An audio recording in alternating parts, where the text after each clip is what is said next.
जय हिंद। नमस्कार साथियों, आप सभी लोगों का मोस्ट वेलकम है आज के इस नए क्लास में।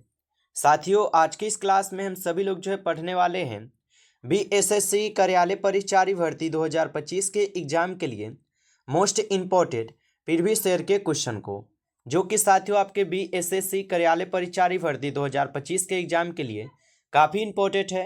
तो आप सभी लोग जो इस क्लास को बिल्कुल अच्छी तरीके से लास्ट तक देखिएगा और इस क्लास में दिए जाने वाले सभी प्रश्न को साथियों आप अच्छी तरीके से जरूर याद कर लीजिएगा, जिससे कि आप जो अपने एग्जाम में सभी क्वेश्चन को आसानी तरीके से बना पाएंगे।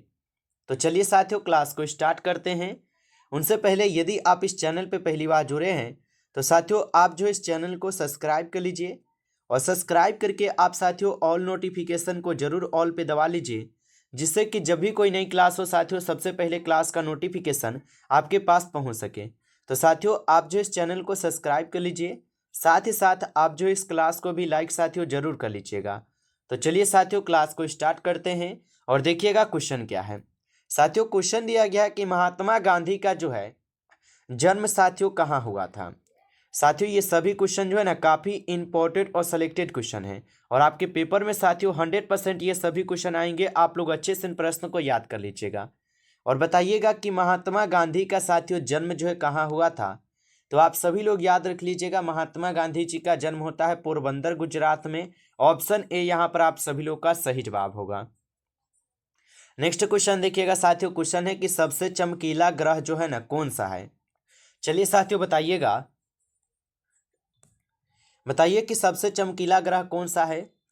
तो सबसे चमकीला ग्रह है साथियों यहाँ पर शुक्र ग्रह। ऑप्शन से सही जवाब है साथियों आपके शुक्र ग्रह होगा। नेक्स्ट क्वेश्चन देख लीजिएगा, क्वेश्चन है कि मुस्लिम लीग की स्थापना जो है साथियों कब हुई थी। चलिए साथियों आंसर लगाएंगे, ये मुस्लिम लीग की स्थापना जो है कब हुई थी। तो साथियों याद रखिएगा मुस्लिम लीग की स्थापना होती है 1906 में। ऑप्शन ए लगा रहे हैं तो आपका सही जवाब है साथियों 1906 में मुस्लिम लीग की स्थापना हुई थी। अगला क्वेश्चन देखिएगा साथियों, क्वेश्चन है बांग्लादेश की मुद्रा क्या है। चलिए साथियों बताइएगा बांग्लादेश की मुद्रा क्या है। तो याद रख लीजिएगा साथियों बांग्लादेश की जो मुद्रा है साथियों ये हो जाएंगे आप सभी लोग का यहाँ पे टका। टका जो ये बांग्लादेश की मुद्रा है साथियों याद रखेंगे। अगला क्वेश्चन आपका आता है, क्वेश्चन है कि चीन का शोक जो है साथियों किस नदी को कहा जाता है। बताइए कि चीन की शोक साथियों किस नदी को कहा जाता है। तो चीन का शोक साथियों बोला जाता है यहाँ पर पीली नदी को। ऑप्शन ए लगा रहे हैं तो आपका सही जवाब है साथियों पीली नदी को चीन का शोक भी बोला जाता है। अगला क्वेश्चन है कि मैथिली कवि किसे कहा जाता है। चलिए बताइएगा साथियों कि मैथिली कवि जो है किसे कहा जाता है। तो मैथिली कवि जो है विद्यापति को कहते हैं। ऑप्शन ए आपका सही जवाब हो जाएंगे यहाँ पर विद्यापति। चलिए साथियों अगला क्वेश्चन देखेंगे, क्वेश्चन आपका आता है कि ओडिशा का राजकीय पक्षी क्या है। चलिए साथियों आंसर लगाइए। ये सभी क्वेश्चन साथियों काफ़ी इंपॉर्टेंट और वीवीआई सेलेक्टेड क्वेश्चन है, इसको आप अच्छी तरीके से जरूर याद कर लीजिए क्योंकि साथियों आपके पेपर में ये सभी प्रश्न आने वाले हैं। और बताइए कि ओडिशा का राजकीय पक्षी क्या है। तो ओडिशा का राजकीय पक्षी हो जाएंगे भारतीय रोलर। ऑप्शन ए यहाँ पर सही जवाब है भारतीय रोलर होगा। अगला क्वेश्चन देखेंगे साथियों, क्वेश्चन है कि ब्रह्म समाज के संस्थापक जो है कौन थे। बताइए साथियों कि ब्रह्म समाज के संस्थापक कौन थे। तो ब्रह्म समाज के संस्थापक थे आपके कौन, राजाराम मोहन राय। ऑप्शन ए यहाँ पर आपका सही जवाब है यहाँ पर साथियों राजाराम मोहन राय होगा। अगला क्वेश्चन देखिएगा साथियों, क्वेश्चन है कि पोलियो के पीने वाले टीके का आविष्कारक जो है ना कौन थे साथियों। तो पोलियो के पीने वाले टीके के आविष्कारक कौन थे साथियों। तो आप सभी लोग याद रख लीजिएगा क्रोपोस्की हो जाएंगे। ऑप्शन यहाँ पर आप सभी लोग का सही जवाब होगा। चलिए नेक्स्ट क्वेश्चन देखेंगे साथियों, क्वेश्चन है महाराष्ट्र का राजकीय वृक्ष क्या है। चलिए साथियों आंसर लगाइए, महाराष्ट्र का राजकीय वृक्ष क्या है। तो महाराष्ट्र का राजकीय वृक्ष साथियों आम हो जाएंगे। ऑप्शन आपका डी सही जवाब है आम होगा। चलिए आगे देखेंगे साथियों, क्वेश्चन है कि शिवाजी के कितने मंत्री थे। चलिए साथियों बताएंगे शिवाजी के कितने मंत्री थे। तो याद रख लीजिएगा साथियों शिवाजी के कुल 8 मंत्री थे। ऑप्शन सी यहाँ पर आपका सही जवाब है साथियों 8 मंत्री थे। अगला क्वेश्चन आपका आता है साथियों कि भारत में कौन सी भाषा सर्वाधिक बोली जाती है। बताइए आप सभी लोग और बताइए साथियों कि भारत में सर्वाधिक कौन सी भाषा बोली जाती है। तो आपको पता है भारत में हिंदी भाषा जो सर्वाधिक बोली जाती है। ऑप्शन ए सही जवाब है। चलिए अगला क्वेश्चन आपका आता है कि भारत का सबसे बड़ा यहाँ पे गिरजाघर कहाँ है साथियों? लगाइएगा आंसर कि भारत का सबसे बड़ा गिरजाघर जो है ये कहाँ पर है? तो साथियों ये सेंट कैथेड्रल में है। ऑप्शन आपका बी जो है इस क्वेश्चन का सही जवाब है। चलिए अगला क्वेश्चन देखेंगे साथियों। क्वेश्चन है कि अर्थशास्त्र के लेखक कौन है? चलिए साथियों आंसर लगाइएगा कि अर्थशास्त्र के लेखक कौन है। तो अर्थशास्त्र के लेखक है साथियों चाणक्य या कौटिल्य। ऑप्शन ए आपका सही जवाब है, चाणक्य या कौटिल्य होगा। अगला क्वेश्चन देखिएगा साथियों। क्वेश्चन है कि मिशन इंद्रधनुष जो है ना ये किससे संबंधित है? बताइए आप सभी लोग कि मिशन इंद्रधनुष जो है ये किससे संबंधित है? तो मिशन इंद्रधनुष जो है साथियों ये टीकाकरण से है। ऑप्शन ए आपका सही जवाब है, आपका टीकाकरण से संबंधित है।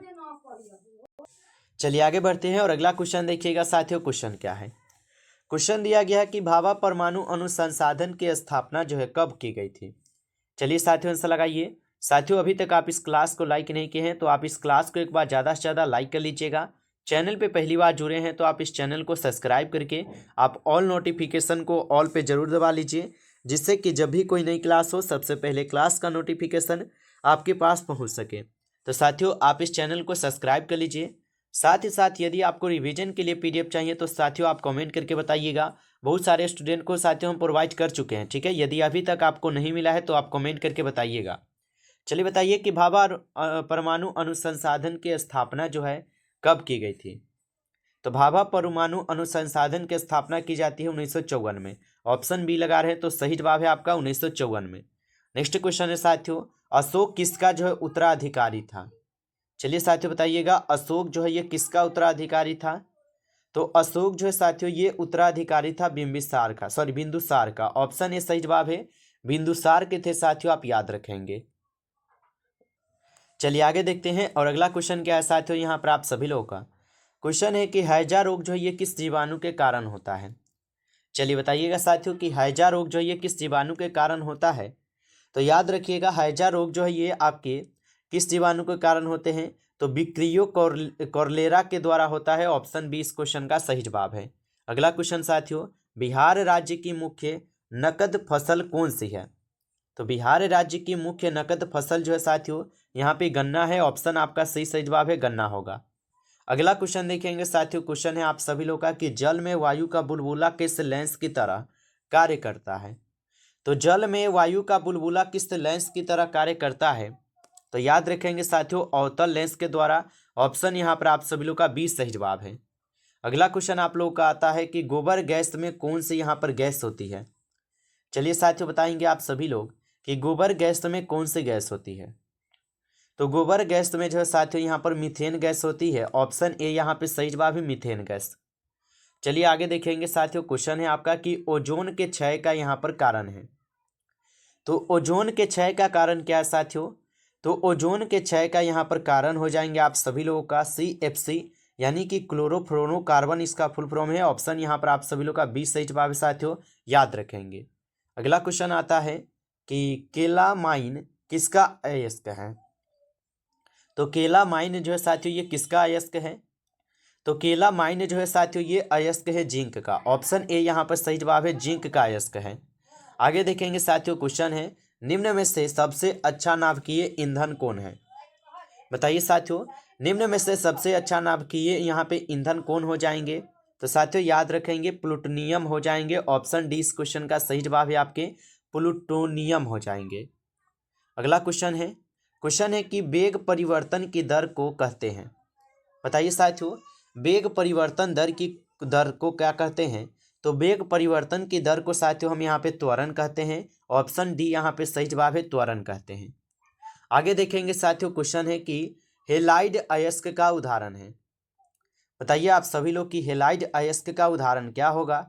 तो हेलाइड अयस्क का उदाहरण हो जाएगा साथियों यहाँ पे क्रायोलाइट। ऑप्शन यहाँ पर आप सभी लोग का डी सही जवाब है, आप सभी लोग का क्रायोलाइट होगा।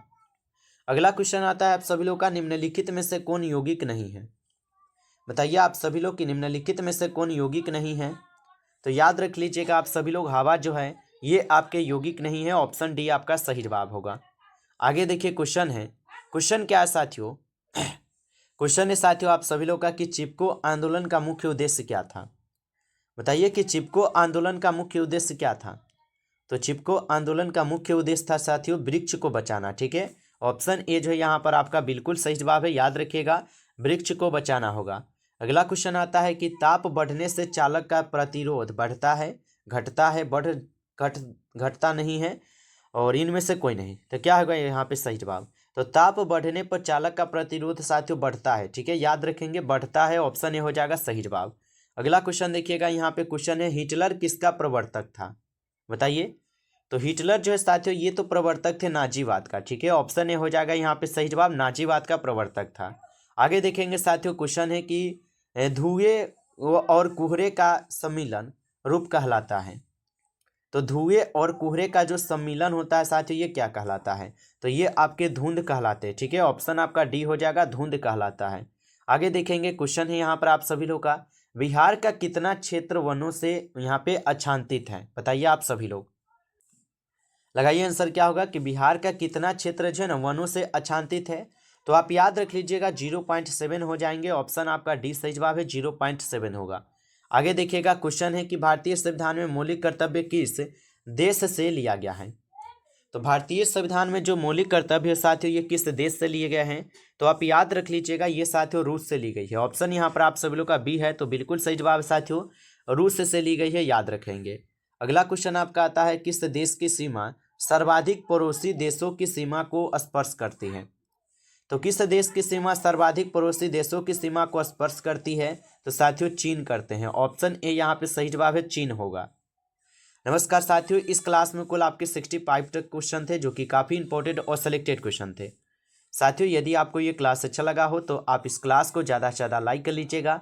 चैनल पे पहली बार जुड़े हैं तो आप इस चैनल को भी सब्सक्राइब करके आप ऑल नोटिफिकेशन को ऑल पे दबा लीजिए, जिससे कि जब भी कोई नई क्लास हो सबसे पहले क्लास का नोटिफिकेशन आपके पास पहुँच सके। तो चलिए साथियों फिर मिलते हैं आपसे एक नए टॉपिक के साथ नेक्स्ट क्लास में। तब तक के लिए जय हिंद, जय भारत।